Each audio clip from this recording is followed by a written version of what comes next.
On behalf of the American Chamber of Mexico, Chapter Monterrey, we want to welcome you this morning to our webinar called Getting Your Products and Services Ready for the United States Market. So before we begin with the presentations, let me tell you a little bit about our speakers. First, Antonio Lizano. Antonio has over 20 years of global marketing experience managing products, building partnerships, and developing channels for some of the largest companies in the United States and Latin America. Antonio holds dual master's degree in business management and global marketing, as numerous certifications from project management, channel development, international negotiations, and others. Jose Socorro is an up-and-coming procurement manager at JB Hunt. He is an industry leader in everything that he does, from managing capacity procurement programs to record numbers to expedite logistics capacity in 2019. He holds a master's degree in organizational development and has been the area director for Toastmasters International District 43 and a state champion assistant football coach. Artin Bakari is the president and founder of the Purchasing Procurement Center, a top-class professional organization helping business leaders learn the tactics to negotiate with procurement departments across the globe. During his 20-plus years of career in the industry, he has been able to help Asian, European, and U.S. organizations to build strong negotiation techniques to deepen business partnerships. Adriana Rodriguez is a global supply manager at Stanley Black & Decker based in Puebla, Mexico, a senior professional at her company where she has been for nearly 12 years. Her skill set goes beyond her career experience, as she also holds a Six Sigma global sourcing and supply chain management certifications. Alan J.H. is a 10-plus years global sourcing manager, where he had the opportunity to spearhead the procurement and sourcing leadership to some of the most vibrant companies such as Ford, Tesla, Abbott Laboratories, Fiat Chrysler, and currently at Stanley Black & Decker. Alan has dual bachelor degrees from UTEL University in Finance and Risk Management, and an engineering graduate from El Instituto Tecnológico de Monterrey. And I would also like to present our moderator for today's event, Raymond Arroyo, who is a corporate partnership expert and managing partner for Chapman Farrell Group. So Raymond, please, you can take the lead from this point. Well, thank you, Luis. Thank you, everybody, all the panelists, the folks who helped us coordinate this event to get it to our audience, which is the most important thing. So let's make this happen. We want our audience folks who are participating to be really informed with the latest information on how to get the products that they make and the services they provide ready for the U.S. market. And I'm truly delighted that we have many industries and sectors represented in the audience. And I'll just share some of those to get the excitement in the virtual room here. Beverage distributors we have industrial equipment distributors, we have the manufacturer of and sale of foodware, those are shoes. We have vitamins, we have lawyers, we have accountants, we have transport and logistics services, we have printing, we have digital media, robotics, furniture, security, human capital solutions, technology, and I'm interested in hearing about tourism as well. So it's going to be a very interesting conversation to these and others that I didn't mention who are joining us via the webinar. So we have the expert panelists who will be sharing their own first-hand insights into how you make products and services ready for the U.S. market. So let's not delay it anymore. Let's just hear from them right now. So let's start with Alan Huerta Leos. We're going to ask him a question, and then we're going to hear from the rest of the panelists as we go around the room. As Luis said, if you hear something and you have a question, be sure to write it down. You get an opportunity to address it towards the end of our webinar. Alan, coming to you. What are the most important traits that the procurement department in a Fortune 500, Fortune 1000, and a big company that they're looking for in order to evaluate the products and services from new vendors, such as the ones that may be listening in another webinar? Alan? Yeah, I think in addition to the common evaluation or KPIs or service levels in terms of quality and deliveries. It is also critical, at least for us, that a supplier is also easy to work with. And by that, I mean also the response time that we can get for, quotes or any other issues. I mean, whenever we have a situation in which we have to get answers as soon as possible, it is just critical to have someone that can actually follow up the conversation either via email or phone or something that we know that the situation is moving, right? Also that they are as well open to share information. We've seen some of our suppliers that in some of the regions that are kind of not exactly willing to share details of their costing. So this is particularly important for us right now. And then I think in just as a general thought, but for us, it's not only good to deliver a component or a finished product, but also that they are solving a problem. Because at the end of the day, we are trying to solve that issue that we have currently, right? And because of this coronavirus situation that we're living in, we are also taking a special consideration for the not only I would say risks in terms of quality deliveries, as I just said, but also an added I would say importance to the financial risk. We have to make sure that our suppliers are financially sound and stable.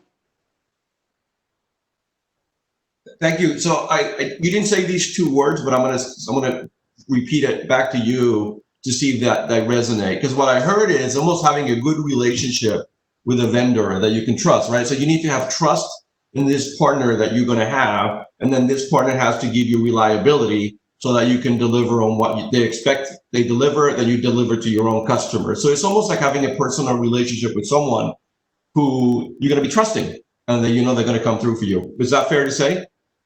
Absolutely, yeah.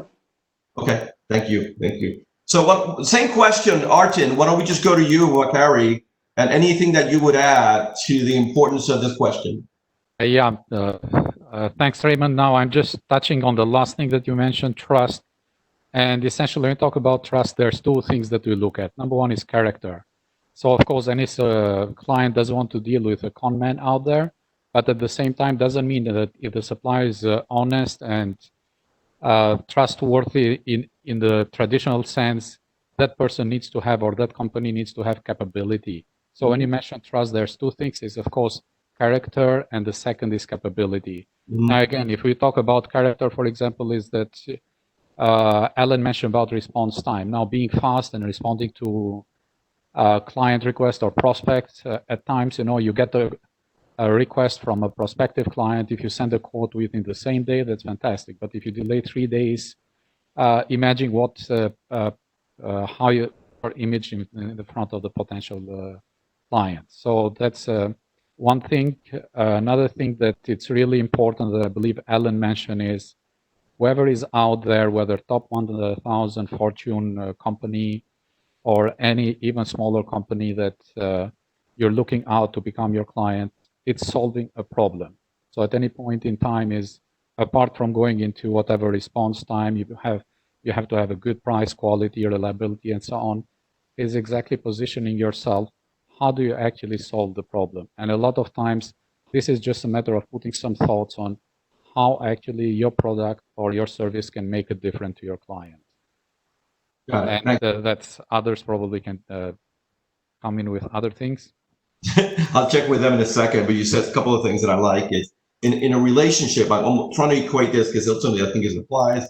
You got to deal with people or work with people who might be friends who are nice people, but in business, being nice is not enough. You need to be nice, reliable, but also they have to have the capabilities, going back to the word you use, they have the capabilities to deliver on what they say they're going to deliver, right? That's important. And then something else you said is a problem solving is the ability not just to sell what they sell, but to solve that problem, right? That's ultimately what you said. Before moving on from this question, does anyone on the panel have a new insight to add to this question? If no new insights, we can just move on. I'll give you another second. Okay, that's good. That's good. Let's go. Let's move on to Jose for now. Jose Socorro. We're going to be asking him this: is how can new companies begin to create differentiation among their products and services to be evaluated positively by the procurement department in the companies with which they're trying to work? Thank you, Raymond, for that question. I'm glad to be here. Thank you, Antonio. The answer to that question is going to be a fewfold. I feel like I'm on the show Shark Tank, where I'm kind of giving feedback and all. One thing I can share with everyone that I got from the show when I started studying Kevin O'Leary is the product. If you have a product, is it meeting a need? Is it solving a problem? So if it's solving a problem, that's great. Here's the question further to that. Is it more cost effective to put together and produce? Does it reduce risk? Because one of the things that I do here at JB Hunt with the team I'm involved with is going to be measuring risks and evaluation. The product, how much is the cargo value? Is it under 100,000? Is it over 100,000? If it's over 100,000, then that's a different conversation when you have, because we have certain type of drivers that are qualified to handle that commodity. So when you talk about differentiating, you got to make sure you have all your ducks in a row, make sure you have all your paperwork situated, and you've got to be willing to know you're going to be paying some serious money to be transporting the products across the border, and as well as the bond matter. Who's going to carry it? Is it going to be you? Is it going to be the carrier who you have assigned this? Or is there going to be a middle, what they call a custom broker, like an AF Romero out in the Mexicali area? So when you talk about differentiating, you got to think about, are you willing to put the money in? Are you willing to put the product out there? And is it a seasonal product or a year-round product? That's going to be another problem as well. And the number one thing is, if you're talking about cost, differentiating, you got to get some rates from various carriers. You can go with the JB Hunt, and we're going to do a great job, or you can go with the smaller carrier. There's definitely more pros to go with the big corporate suit because of all the support we have from a legal standpoint, the credibility on them, and we're going to give you prices based on how we see market trends. We have tools and resources for that. Local carriers or a smaller carrier, a lot of times will double their prices to cover costs as well as add additional expenses. So you've got to be mindful when you're talking about, is my product going to be long-term or short-term? Long-term, no problem. But if it's short-term, you've got to be ready to meet that customer's demand and needs months in advance, like during the retail peak Christmas season when carriers are shipping out product in the summertime to anticipate for Black Friday and Christmas. So are you prepared to pump out that volume and put that money out? Or even better, if you sell your product down, you do so good, you have enough inventory to be able to turn it around quickly and meet those needs. Thank you, Jose. You mentioned also the smaller business. I know JB Hunt is a gigantic company that's compared to smaller. Probably the average size of our businesses represented on this webinar will be a little bit smaller. What do you think when they are in a differentiating side, they are asked the question that they're not totally ready, or they don't even know that they can deliver? But if they may say no, they might lose the contract. But if they say yes, they may not be able to fulfill the needs of the contract. What would you suggest they do in this case? I mean, obviously, if you've got the relationship and you have a contract in hand, you want to talk to that point of contact to see if they can go as far as your inventory allows, and then revisit. Obviously, if they are able to do that, that's good. Let's see a trial run. I mean, there are times where, well, my team will take on a customer, or JBL will take on a customer that may be small, and we're kind of figuring out how everything's going to play out, from delivery to pickup to, what type of equipment do we need? I would just say, if you can get the relationship, well, you have to really, if you can get the business through the door, if you're able to run a little bit of it, that's a test run, and you're able to execute and deliver. Next thing you need to do, once you're about to sell out of that product, is A, make more, and number two, figure out that you're going to have to put more costs, because transportation is one of your biggest costs. So the biggest thing from succeeding is, are you willing to put the money in? If you're going to try to nickel and dime, not many people are going to want to work with you, because the problem in transportation is you can find the cheaper deal and it'll work sometimes, but if it doesn't work, you lost money. And on top of that, now you've got to realize that you've got to put more money into it, but is that going to put you in debt, or is that going to put you out of business? So if you're going to do it the first time, try to go big, take as many options as possible, and don't go with the cheapest option, because that's not always going to be the answer. Thank you, Jose. Adriana, going to you for further comments on differentiating question that we were talking about. Any comments from you, Adriana? Yes, for new companies, I think at this point, if you are looking for opportunities to do business with American companies, it's because you have already done your homework, right? You know what market you are trying to reach. So you need to know what your competitors are doing already. So that is quite important. If it is a product or a service you are selling, you need to know what your competitors are doing in this era where technology is, changing so fast, and we need to be really agile and really consider that the change is the only thing that persists. So you really need to know your competitors. You really need to understand what they are doing. And I will echo Alan's words. You need to move fast. You need the speed. Even if it doesn't matter if you are offering the best product in the world. If you do not provide a quick reply or a quick answer to the buyers in the US, it doesn't matter. So this is really the key for Mexican companies. I can tell you just one example. If you're running an RFQ, I can tell you that companies around the world from Asia or Europe or India, they reply in 2 weeks. Mexican companies take 4 weeks, 6 weeks to reply. No. So speed is what we need in this moment to gain momentum. So there is no other secret.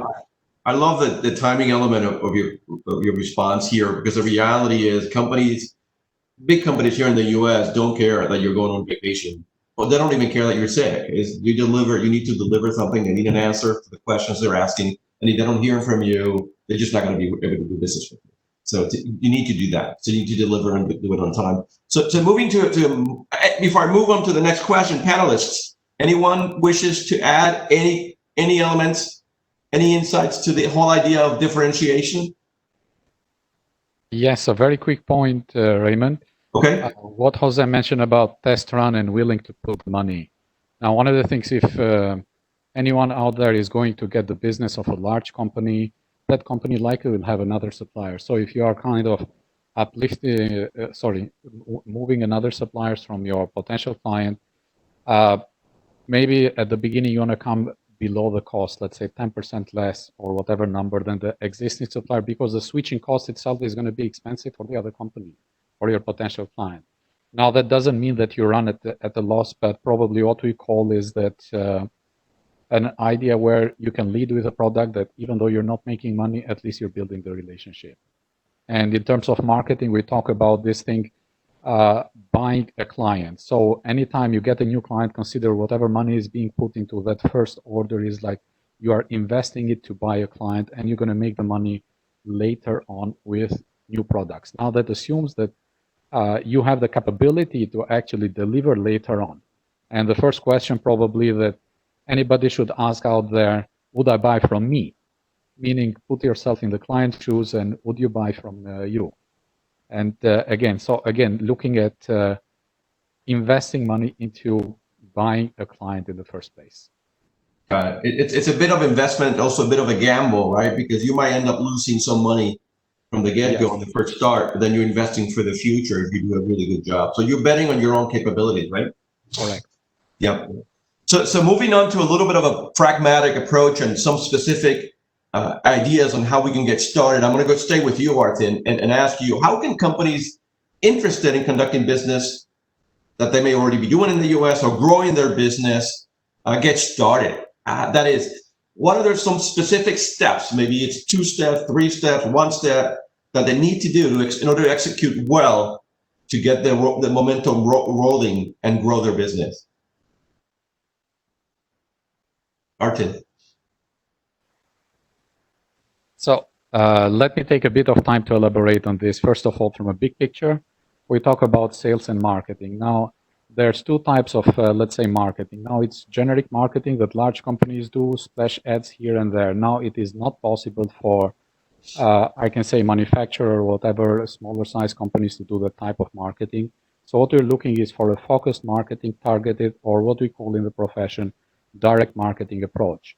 So in a way, what you're talking about direct marketing, you know your target market, you know what's unique about you, and you're approaching exactly certain companies and certain people within those companies. So again, when looking at the bigger picture, is that focus on something very specific rather than wasting money into, okay, we're going to go into US and we're going to apply into each. It can be an area, it can be a group of companies, and so on. So moving on to the next, what are some specific steps? Now, one of the things, again, this is very focused, laser focused sales and marketing approach. First of all, you know the industry, who are your top 100 potential clients? Make a list of them, whether it's within an area or whether it's by size of the company or industry or what they buy and so on.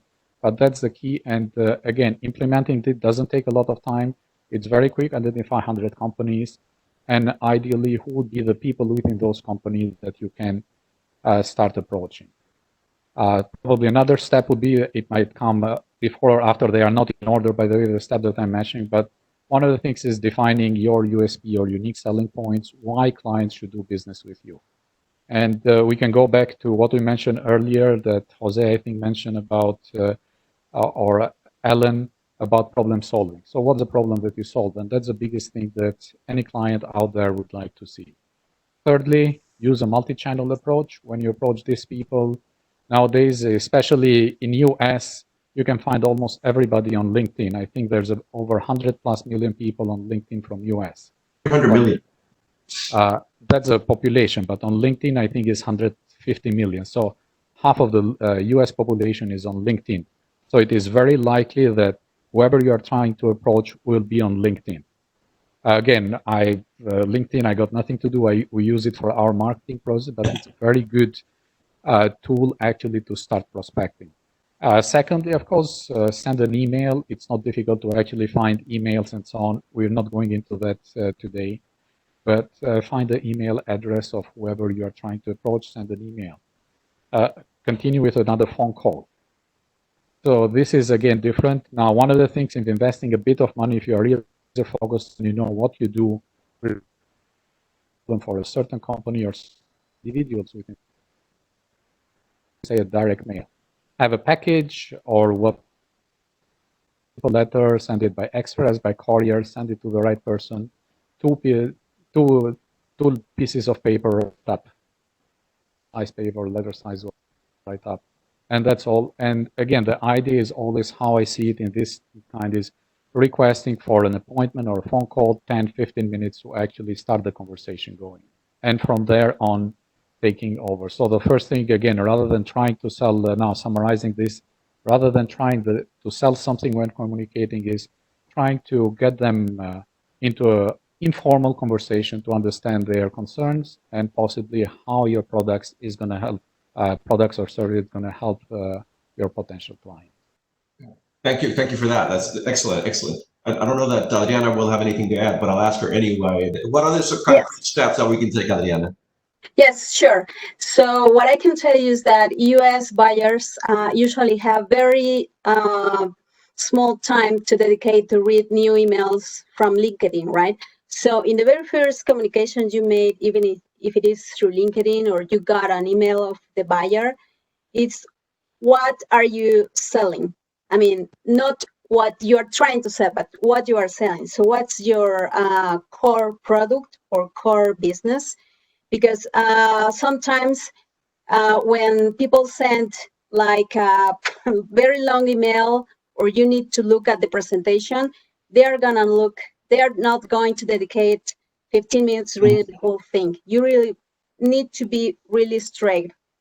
So what you are saying, you need 20 minutes to discuss the very first details. If you have that opportunity, then it is the same thing. You need to be very straight and make sure that you or the buyer understand what you are selling, right?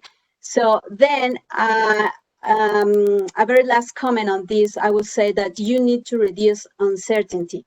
So buyers do not know how to do business with Mexican companies, right? So they want to take the risk to work with a Mexican company.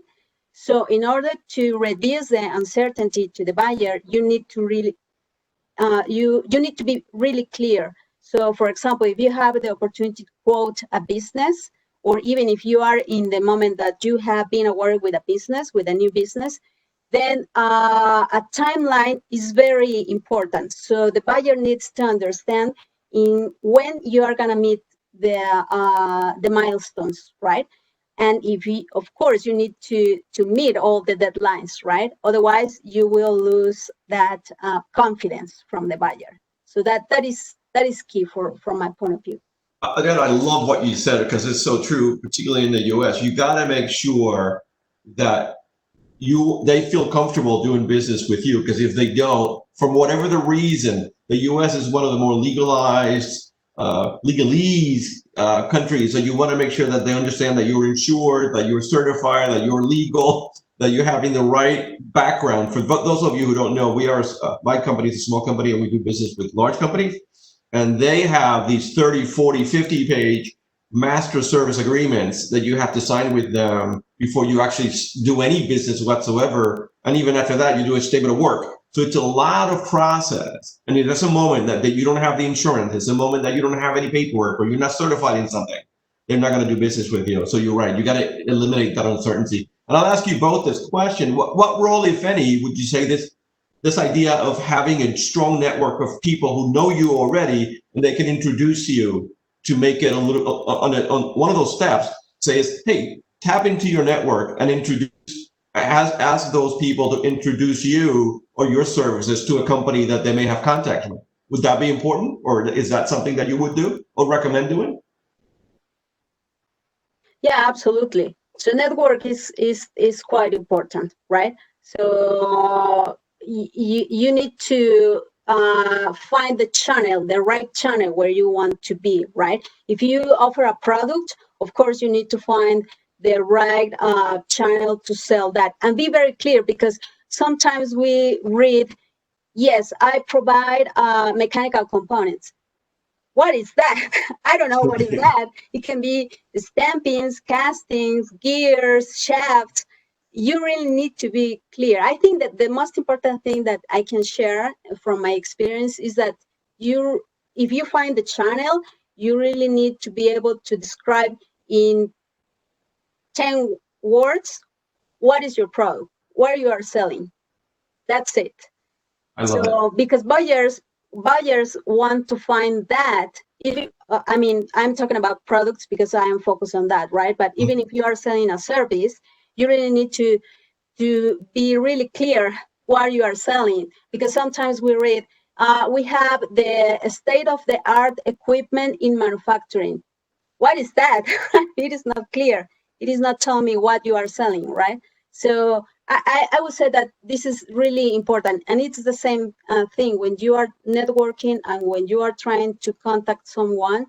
You really need to be clear on what you are saying, what you need, what you want. And once you have the opportunity to speak or send an email, you really need to be clear.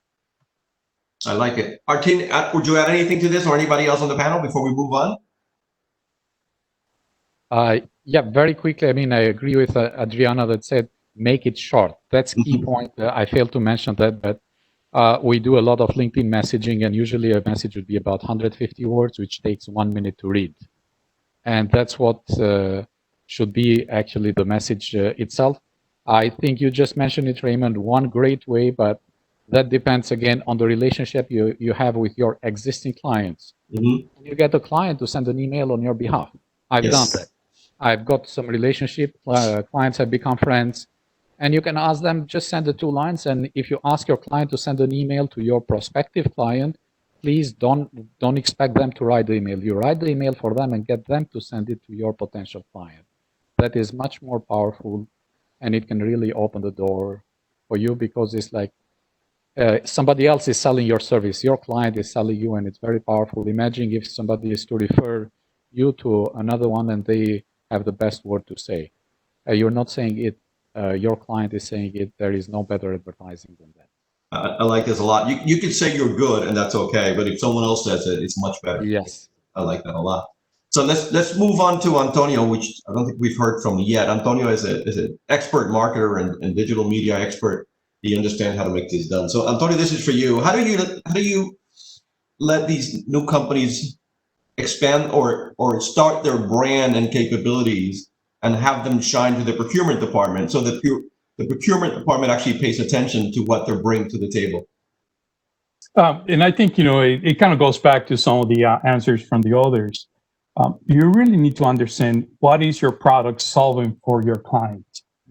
And that really starts the conversation. And also, you need to kind of post what are the features of that specific product. Keep it short, keep it simple, so that way they can understand and create the communication. The product, once the procurement department receives the information and what the product is actually solving for them and what are the features, they're going to look into the evaluation process. And that's why it's important to understand also the financials of your organization and the financials of your product. That how much does it take you to produce that specific product? And if you bring it to the retail channel, through them, you need to understand that perhaps your competitor might be at $10 and you might be very close to that specific price. But you also need to consider that you're not going to be gaining the whole entire $10. Maybe you're going to be selling this product for $2. And then the retail side, the actual margin from somebody in the retail side is between 35 and 45%. So they need to have those things in consideration. So there's a lot of things, not only understanding on the product side, but also understanding the other aspects of the business that are also going to make them look good in front of them, and also is going to give them leverage to negotiate. Do you think it's important for these companies to budget dollar amounts for their own marketing strategy? Or that's a step later on? Sometimes, it really depends on the channel. In some of the channels, you can kind of collaborate with them. They have a specific budget sometimes to push specific products on the side. A company like Walmart, they know how to produce, and they ask you, okay, this is how we're going to market. Can you contribute on this part? Some other organizations, they will go ahead and say, hey, in the past, I had the opportunity to work with Visa, and Visa will come in with the organization that I was with and say, hey, we'll give you $1 million, and that's your marketing budget to promote this initiative, through the channel. So it's more of an understanding in between the partner that is going to sell or what your distribution channel initiative is, and kind of collaborate with them. Sometimes if you want to go direct to the US, without any companies in between, there's more money that you will have to spend. There's also, you have to kind of figure out, what are the channels that you're going to use in that case. If you want to use an Amazon channel, there's more that you have to do. But of course, you have to sell your product cheaper. So there's not a lot of margin there. So you have to kind of understand the channels and the different marketing initiatives that you will need to develop for each one of those channels. Got it. Thank you. Alan, anything you would add?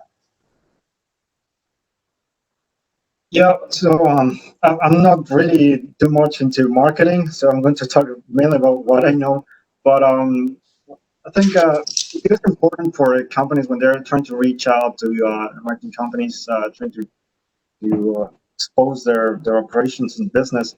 Is I think I'm talking back to what Adriana mentioned as well. We usually have very limited time to go over information that we get over hundreds, if not thousands, of suppliers, not only in Mexico, but I mean worldwide, right? And that's why I think when we have 1,000 voicemails, or they're trying to get a hold of us in a phone call, or just sending us 1,000 emails as well, it's just not as productive. So what I've told my suppliers is literally, it's better just to block off, if you will, just 15 minutes, 10 minutes, and to be very laser focused on what they're going to be presenting. I mean, I would say that the best way to summarize that would be literally try to be short and sweet.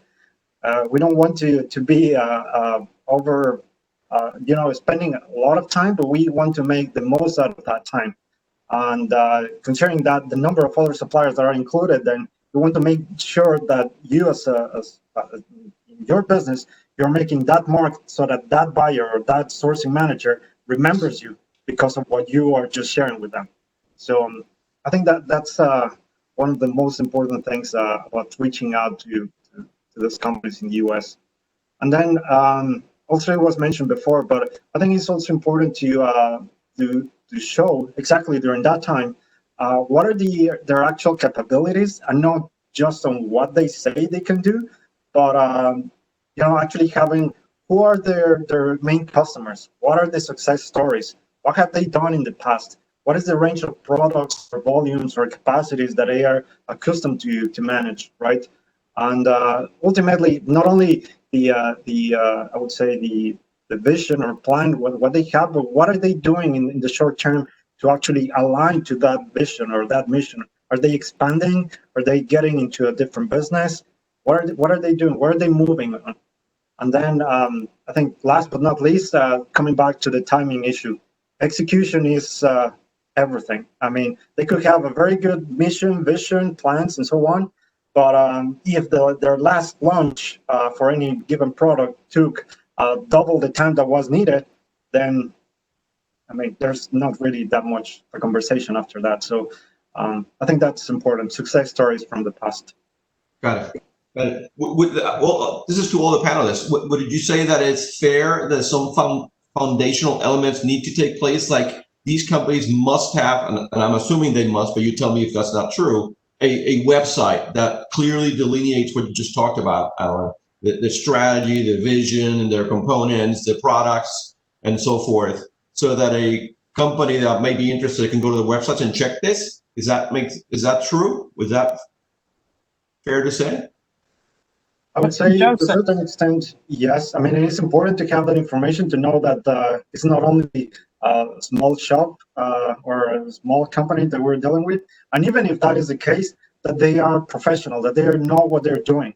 And the fact that they have already a website that is properly accommodating requests, questions, a contact email, a contact phone number, and someone that is actually actively checking on what is any phone calls or emails they can actually get back to. I think that's important as well. I heard a couple of voices also. Anybody else?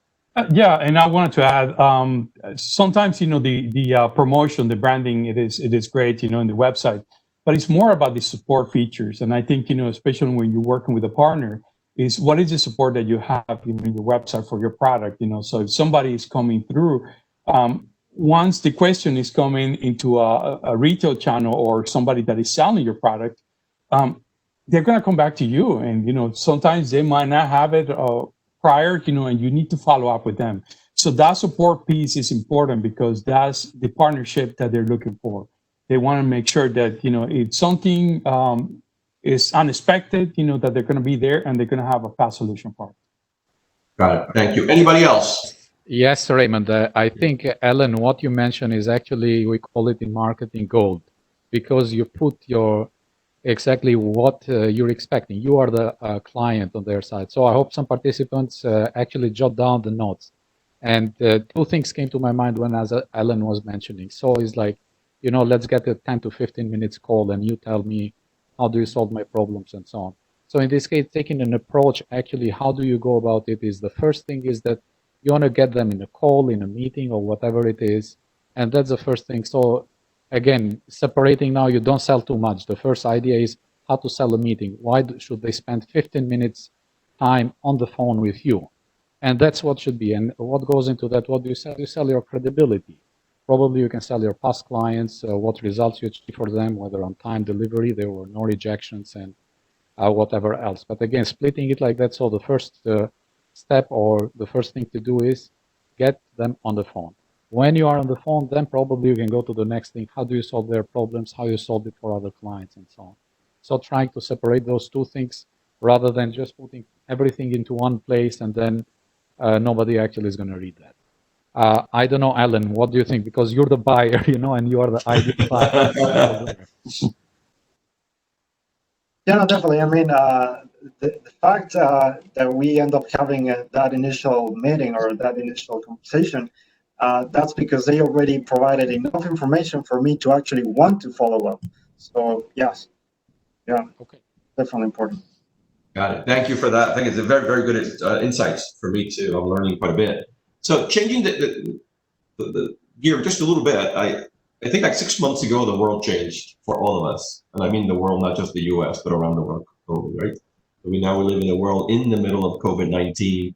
And as I think about opportunities for growth, business, exports, import, business, doing just business in general, I wonder if things are more difficult, easier because you don't have to spend the time traveling anywhere, or is it the same?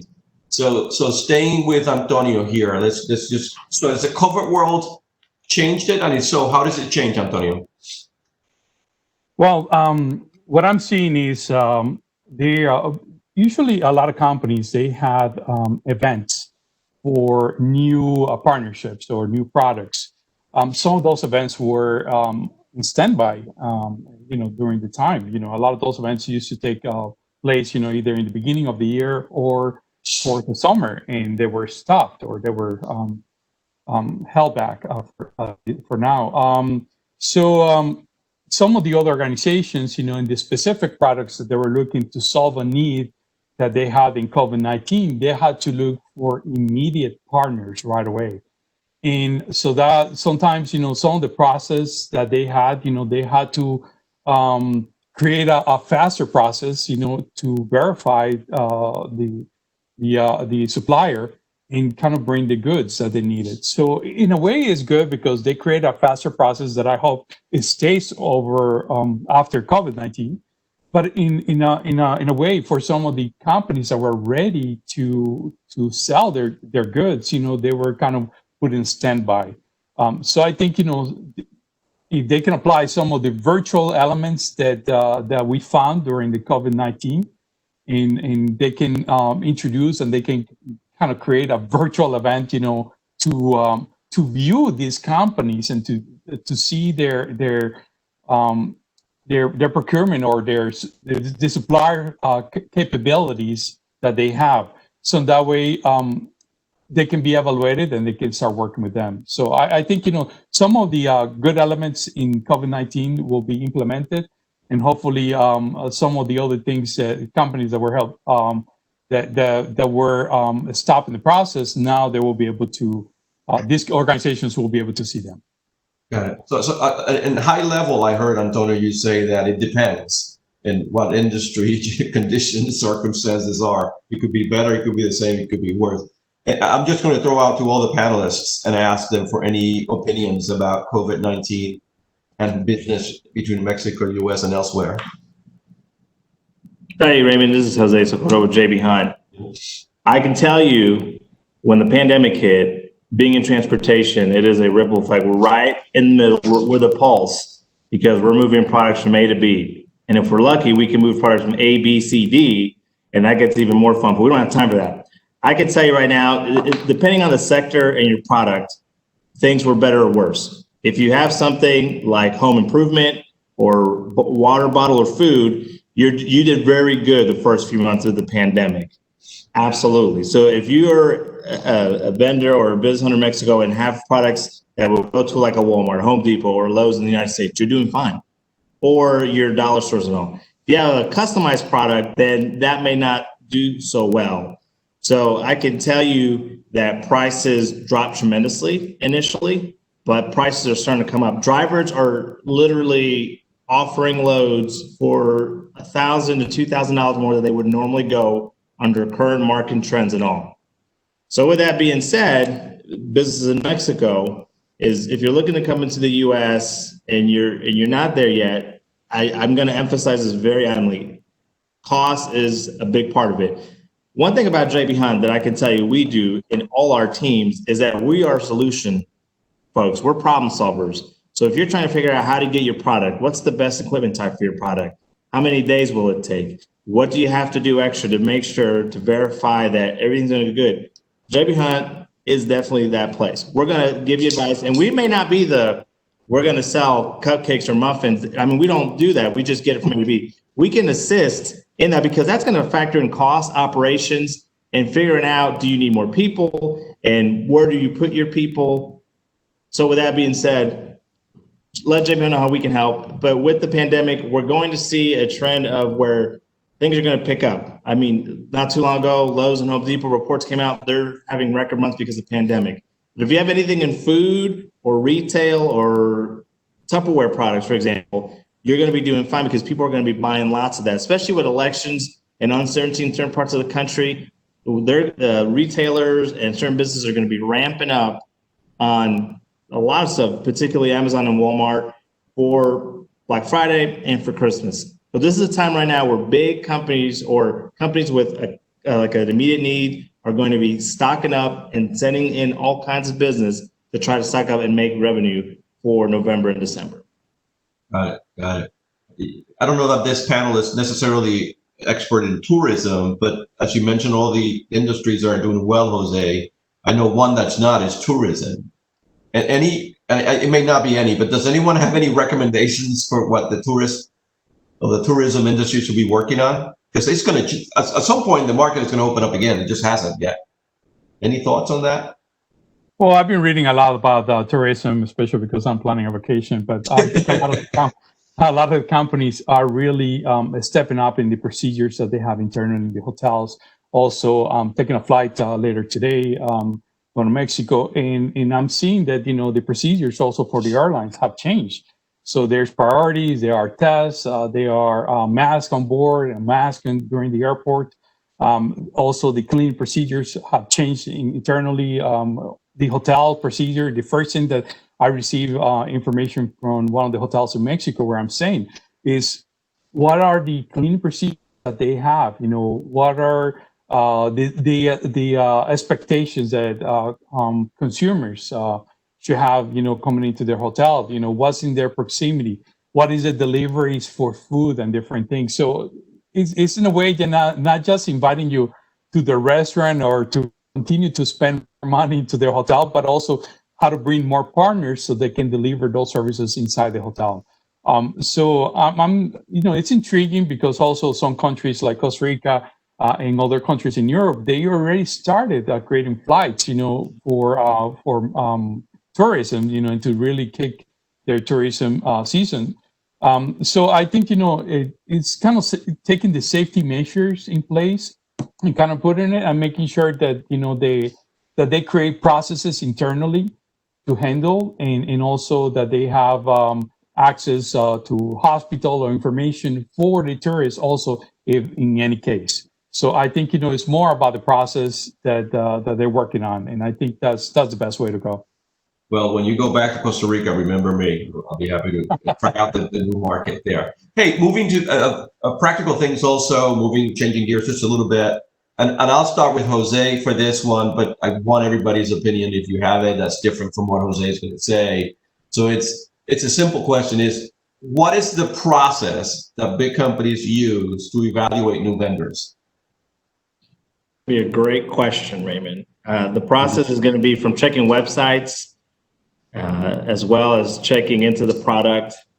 And there's going to be a series of questions. I am not particularly on that side of the spectrum per se.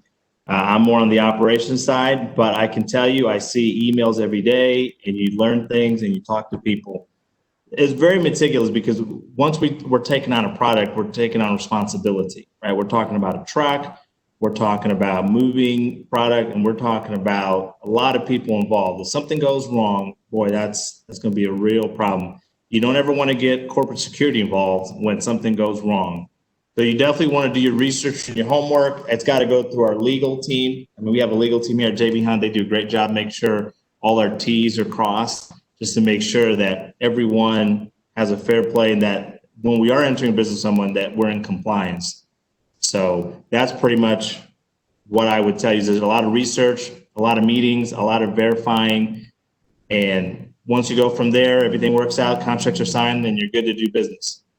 Got it. Thank you. Anybody else this is an important one for everybody who might be interested in doing business. So what is the process to evaluate new vendors?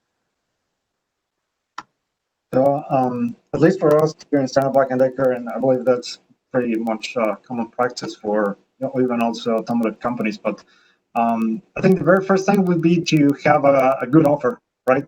If we're going to go through all the hurdles about getting audits and testing and visits and whatever, then we need to make sure that the offer or the opportunity actually makes sense.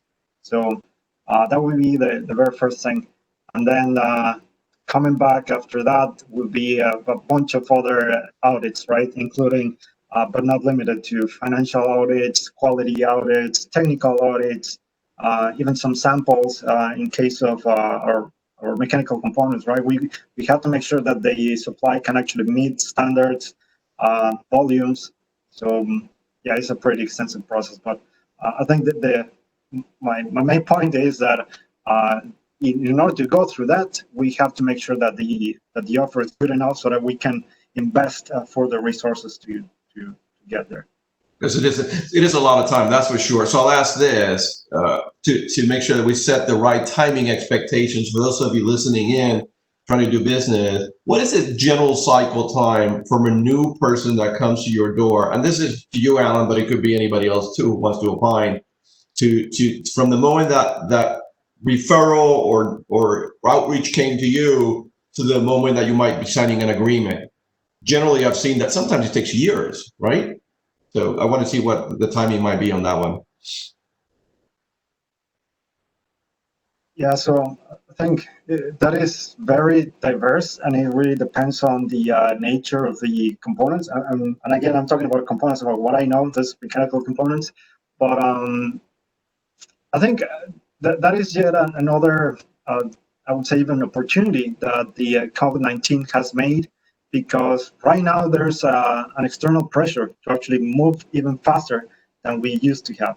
So even though we have a lot of, I would say, prerequisites, if the opportunity makes sense and if there's enough, background information to support that that given supplier is a good supplier, that we want to have them on board, even though we haven't gone through all of those audits, then maybe because of the virus, we can not necessarily avoid them, but they wouldn't have that big of a priority right now because of the concern trying to move fast again. So it is a very good point, a very good timing for suppliers that, let's say, the struggle trying to get results about samples that they submitted, or I don't know, that they haven't complied with every single detail in the contract, or they are discussing back and forth. I mean, if at the end of the day the opportunity is good enough and the supplier is capable, then we have to move forward no matter what. Got it. Anybody else? Any additional thoughts on this one? Insights, advice? Yeah, and I think one of the important things, people thinks of, once I develop the forms and send the forms for the procurement department, that good, I'm done. They're gonna call me when they have an opportunity, and that's it. And that doesn't really work like that.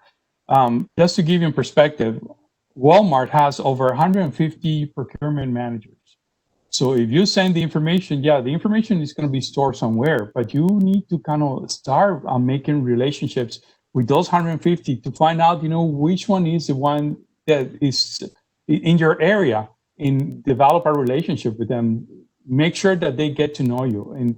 And sometimes, people think that, just because you're in the computer system of a company, they're going to be able to find you. But sometimes, you just have to also get to know them personally and for them to get to know you.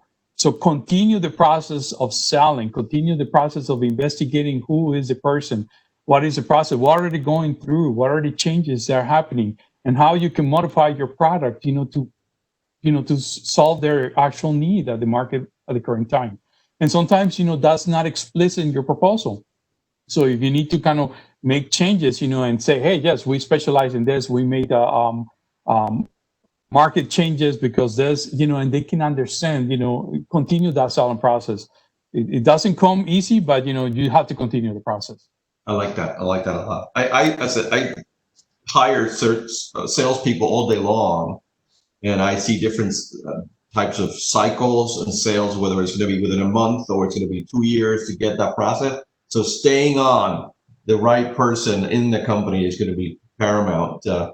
One question, moving on to Artin. Artin, and we've talked a little bit about this.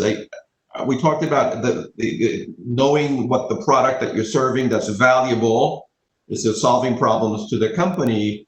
But in the U.S. and maybe around the world, but the U.S. for sure, we're talking quadruple bottom line these days, in which you're talking not just about P&L, but it's doing good in the communities, helping the environment, it's doing well around the world, and so forth. So how can these new companies demonstrate not just the value they bring from a product or service, but the values-driven component of what they do, so they match up? You know, every company claims to have value-centered organization, that they care about the people, equity, and so forth and so on. So how can these newer companies that are generally smaller create a value-centered model that can relate to companies? Understand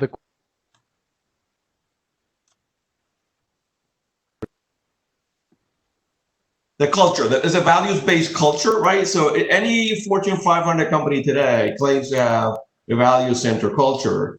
And sometimes if you can create a value-centered smaller company that you can talk about values to values, it will be an alignment in the way you're connecting with those companies. So how important is that? That's really the question. Again, it's not my area of expertise, but one of the things that I could say, it depends company to company. So, and again, I mentioned at the beginning, like you have a list of 100 companies, that's your target market. If you do some research, it's easy nowadays to find information online. Just see what, is there any specific value green in terms of product. If you have certification that the product is green, then probably that's, I am not sure what others might have to say on that, since again, it's not really, that's my. I welcome, thank you, Martin. I welcome anybody else's perspectives. So let me jump in on that one, Raymond. One of the things, that is a topic in the industry is creating a value chain management. What that implies is really kind of creating a partnership with your suppliers, really understanding, what is their core and what is it, if they can produce and plan with them ahead of time, how can they bring value to you in your organization? If your product is seasonal, can they come in seasonal time? If your product is something when you have a specific need, can they supply that specific need with the volume that you need? So really understanding and building a pure relationship with them, so that way it kind of creates value for your supply chain. So that is part of it, so really develop a relationship. It's not just sending my product and the specs and what it does, is really understanding, consulting with them and seeing how I can be an integral part of their solving their needs. Thank you very, very much. I just think that sometimes having an alignment in the value system portrayed by the companies out there in Fortune 500 world versus what you may have could be an alignment question that you can say, like you, we care deeply about the environment, or we care deeply about homelessness, or whatever issues may exist. We're running out of time, so I'll ask one question, and I'm going to tell you in the audience, if you don't mind, if you have any questions, please pop in through the chat room, and we're going to start addressing them very shortly for you. How important, and this goes to Adriana for now, how important is this for businesses, particularly in Mexico, to be conducting business in the US in English versus Spanish, or does it matter at all? Oh, yeah, it matters at all. That's why we are doing this conference in English, right? So, yes, US companies are habituated to work in English, even with Chinese people, right?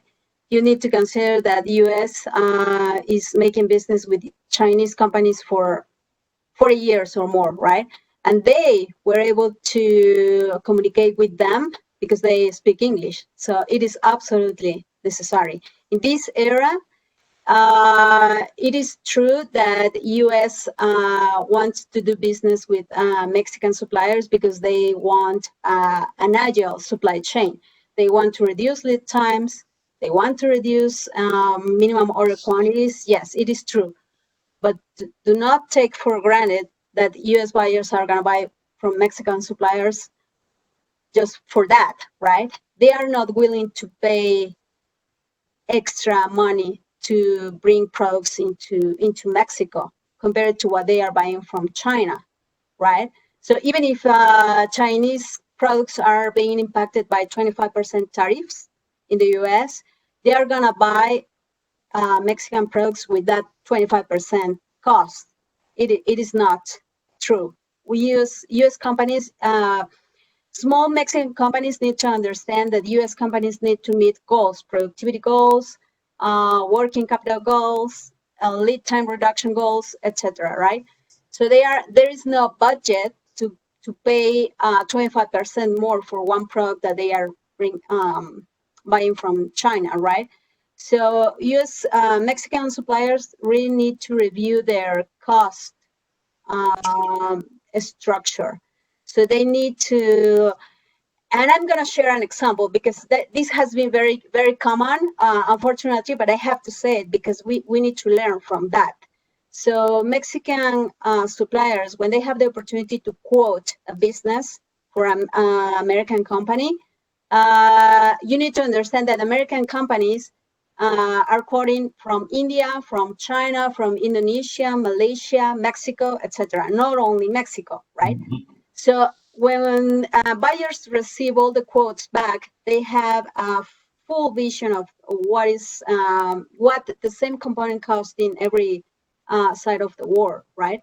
So when buyers give that feedback to the Mexican suppliers, usually we have found that Mexican companies quote like 100%, 150% more than other regions.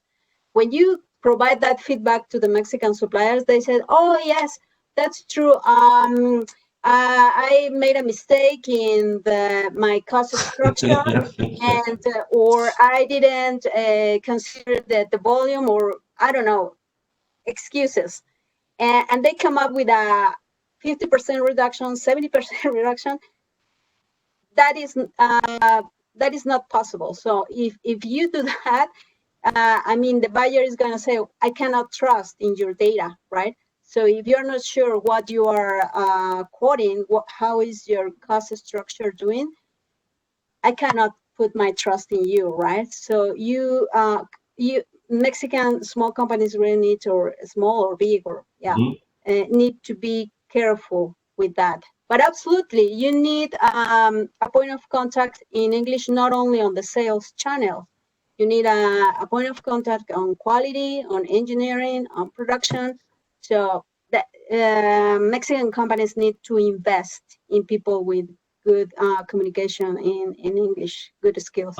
I love the reminder, Adriana, that we're competing not just Mexican business against Mexican businesses, or even Mexican business against the U.S. businesses, but a global platform of business enterprise. And chances are the Indian infrastructure versus the Chinese infrastructure versus the Vietnam versus Mexico is very different platforms of economic thriving opportunity. Economic, government, political systems are different, and you have to do the homework so you know exactly where you stand. With that said, I'm going to pass it on to Luis Rodriguez, back to him to lead into the Q&A and final comments and remarks. So, Luis, take it away. Thank you very much, Raymond, and thank you to all the panelists for a very interesting conversation. We do have a couple of questions here that I just want to present, and I guess there's no individual that has been identified as whom the question is directed to. So if anybody wants to jump in, please feel free. The first question from Joel Hernandez is, in the IT world, there are so many different service costs, no standard at all. How do I know I will be offering at the right cost of my services in the United States? So that would be the first question. Well, the first thing, and let me just take that one. The first thing is investigate your competitors. Who are your potential competitors in the U.S.? Investigate, what are their pricing? What is their model? Also, if they're working with the people in the U.S., or if they're working with a third-party vendor, some place in Asia. So that way, where they're going to be coming in on the if you are in software, where they're going to be coming in on the software side. If you are in the hardware, what is the manufacturer, what are the certifications that you have, and so on.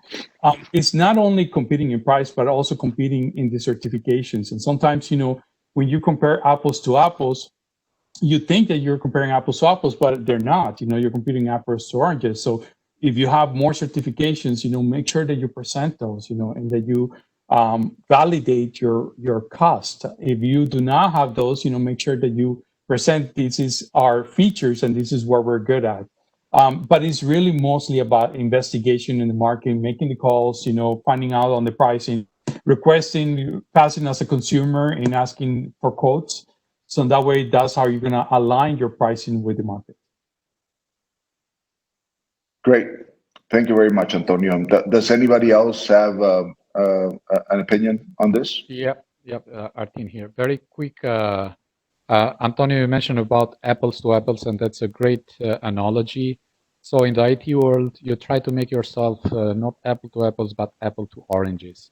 So whenever you make a comparison, you distinguish the offer that you have by adding different things. Again, I am not very familiar what kind of services you would give, but you talk about IT, it's a service. So cost is one thing, value is another, is actually justifying whatever, even though the buyer might be looking for something. At times, buyer doesn't really know exactly what's going to serve his needs best. So as going back to Alan mentioned at the beginning, problem solving or result based, what are the results that you're going to produce that, let's say, somebody else from India or Malaysia or wherever cannot produce? And an example that I can give is we do a similar business. We promote and sell online learning for procurement. And essentially, it's how we distinguish. First of all, I go back to Alan. Alan, you mentioned at the beginning that you want details of costing. You provide detailed costing of each of the services or products that you have. So in our case, for example, we divide scenario-based e-learning, simulation, application-based tasks, refreshers, PDF downloads, and so on and so forth. So we give a detailed costing as to each service cost.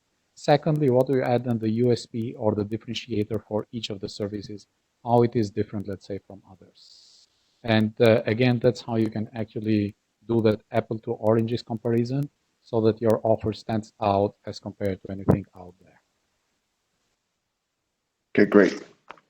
Thank you very much, Arden, for that.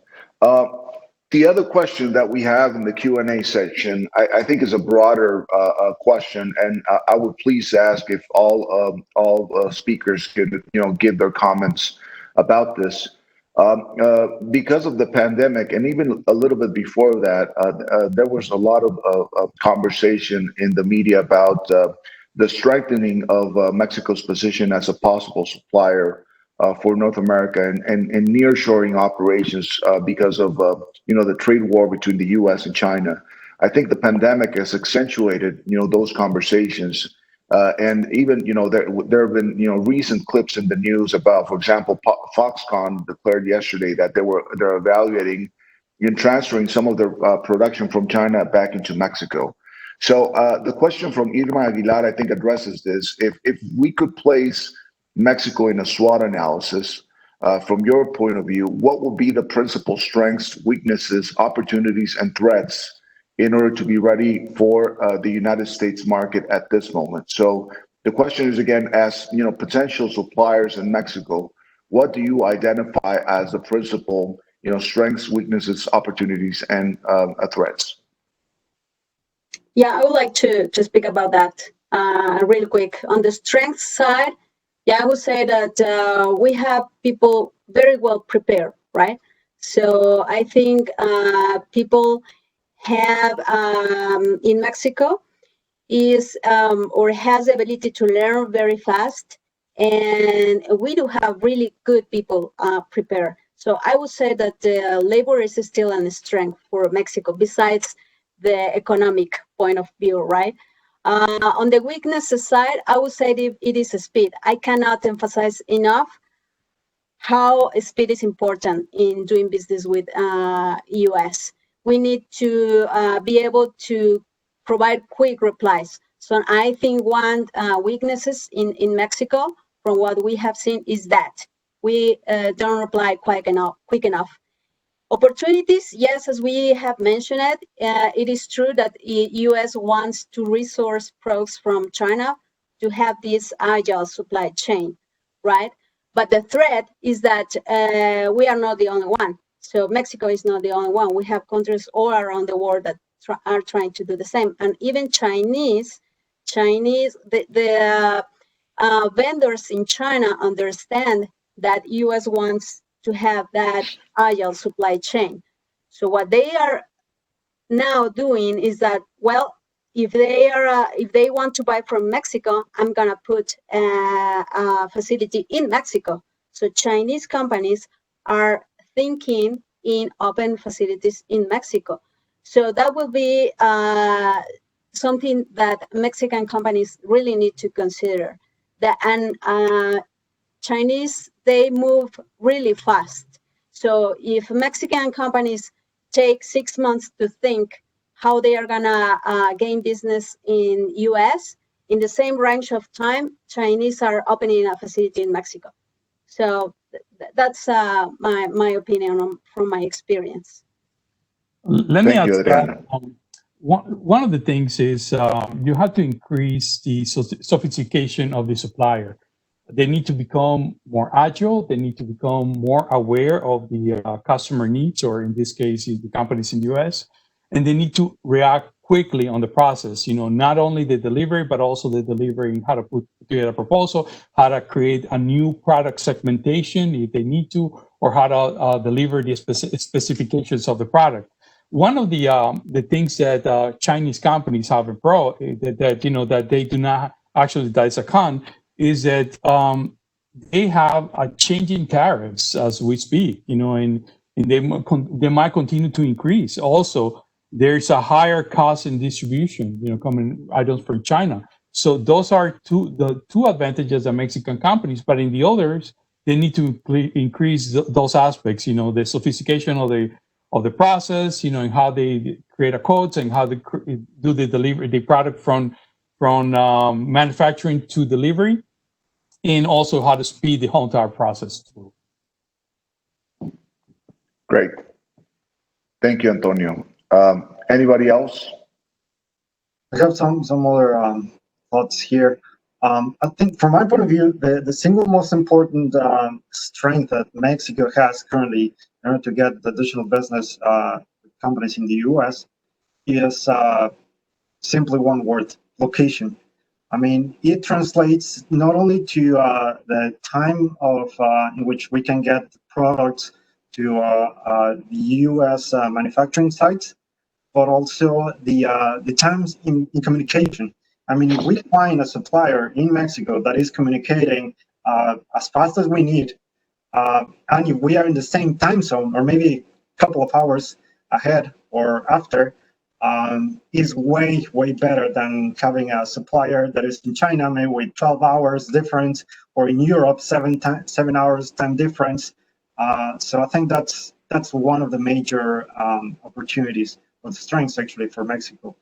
And another thing that I think also is important, I haven't mentioned before, but for what we, I mean, not only for what is happening right now with the supply chains all across the world, not only here in the US, but the trend, I would say, as the supply chains move and actually evolve because of this virus situation, is that we not only want to have supply chains that are as short as possible, but also we need to have suppliers that are as efficient as possible. So what I mean by that is that if in the past I had, let's say, 2 or 3 suppliers that were doing one single finished product, let's say first the raw material, then the first, let's say, stamping, and then another assembly, and then another one, the e-coating or whatever, I would like to find a supplier in Mexico that could do everything in-house. So I have literally one-stop shop that I can streamline my entire supply chain, and I only have one responsible for the entire thing. So this is one of the very first things that comes to my mind when I think about strengths for Mexico.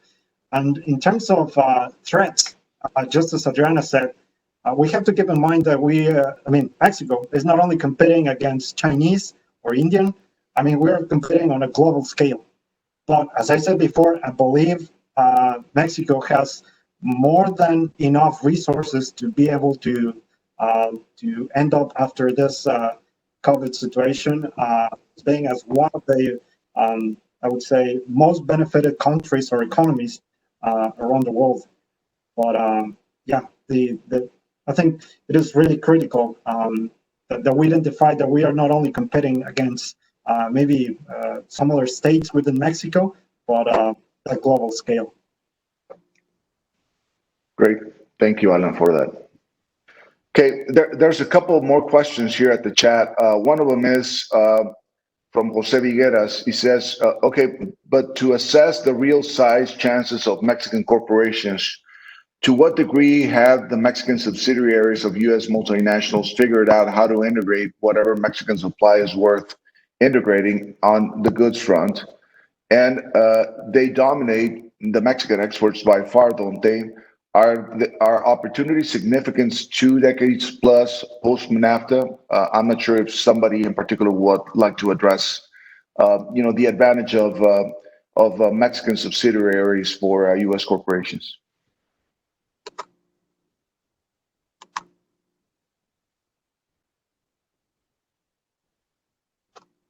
No? Someone in particular? No? I think from my perspective, I have several suppliers that are based in Mexico, but the actual corporation is based out of the US. And I think the most important thing, or the most important benefit they have, is obviously the cost and the fact that they are closer sometimes to where we need them. So that is also very important, depending on the size of, and particularly for what we are talking about, mechanical components. We're talking about moving stuff that sometimes could be really heavy or bulky. So the shipping cost and packaging, it really amounts to a significant amount, considering the weight, volume, and even ultimately location of where we're going to ship them, right? But still, I think U.S. companies that already have experience in Mexico already know how to, I would say, leverage that knowledge if they have been doing business in Mexico for a while. And yeah, even some of them are starting to, I would say, ramp up their capabilities or processes that they have in Mexico, because some of them, they just started as a warehouse or maybe a small assembly shop, but some of them are really increasing their operations. It's a loaded question because the answer has to do really with more of an accountant. There's a lot of tax advantages, to having a subsidiary, in either side, and also if you're kind of handling materials, but you're just storing the materials, there's an implicit cost. But if you're actually selling, then you have to pay the sales tax. So it's kind of loaded. I wouldn't like to enter into it because, there's, a tax accountant, that is really versed on that aspect. We'll have to answer, but there's advantages in both sides of the equation. Okay, great. And the last question that we have here, and again, if everybody would like to pitch in with your comments, from Mallory Maggie, it says, what are the most critical changes that we must make? And when she says we, I believe she's talking about Mexican suppliers, with preparing our products and services to face the future effectively. Antonio, would you like to start addressing this question? I'm sorry, can you repeat the question again? It's she's asking, what are the most critical changes that Mexican suppliers must make in order to prepare products and services to face the future effectively? Yeah, well, there's a lot of things. First is really understanding your competitor, doing an analysis, 360 degrees of your product, your competitor, the market. If there's an opportunity for segmentation.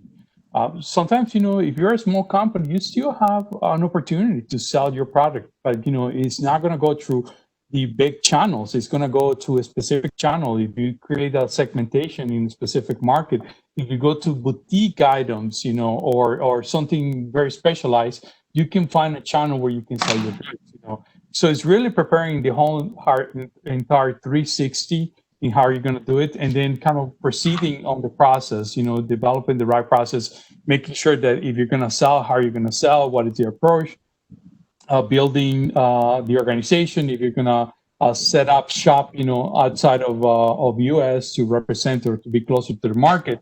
How are you going to handle those expenses? How are you going to handle the approach from here, there to develop the whole entire region of the market, or if you just want to specialize in specific states?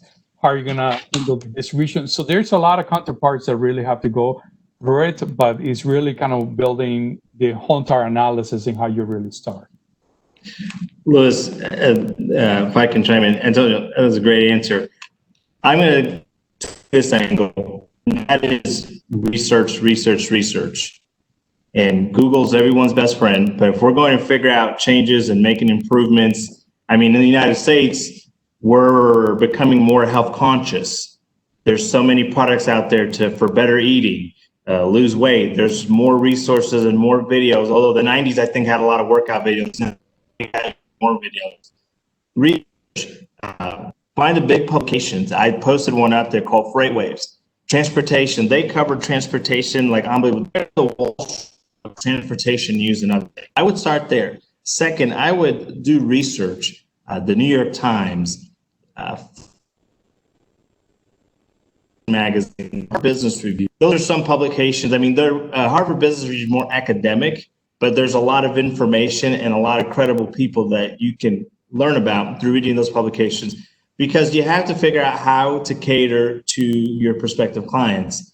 If we're targeting parts of the United States that are heavily Hispanic populated, may not have to do much. But if we're trying to diversify and share the good products with all cultures and backgrounds, we're going to have to figure out what works and what doesn't. I mean, Walmart's not going to be selling beach towels in Idaho like they would in Florida.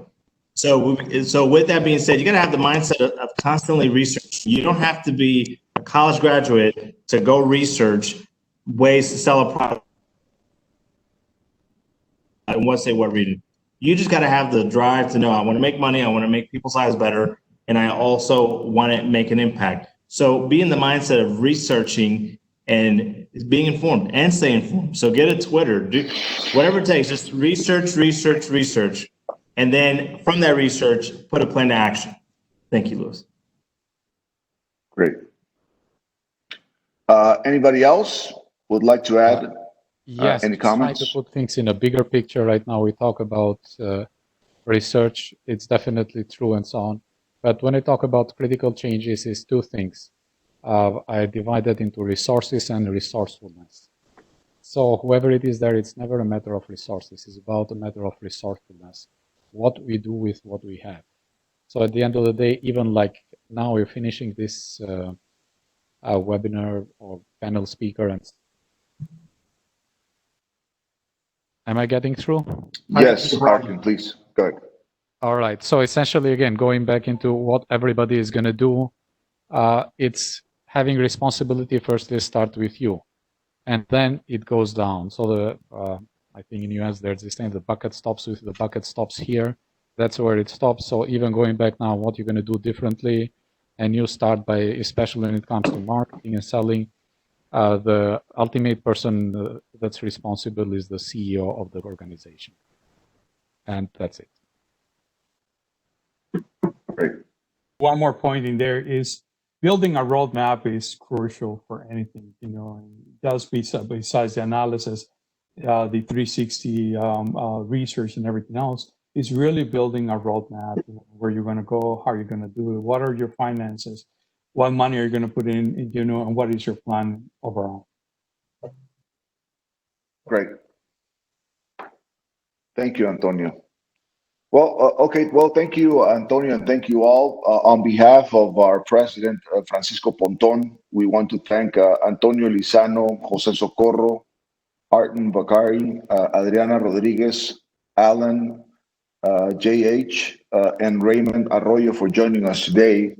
We would like to present to you a virtual recognition and gratitude for your participation, since we can't provide them in person.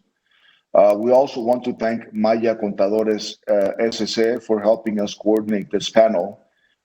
We thank you again to all of the panelists and all of the attendees for your time for this event, and we will see you at our next webinar. Thank you very much and have a good day.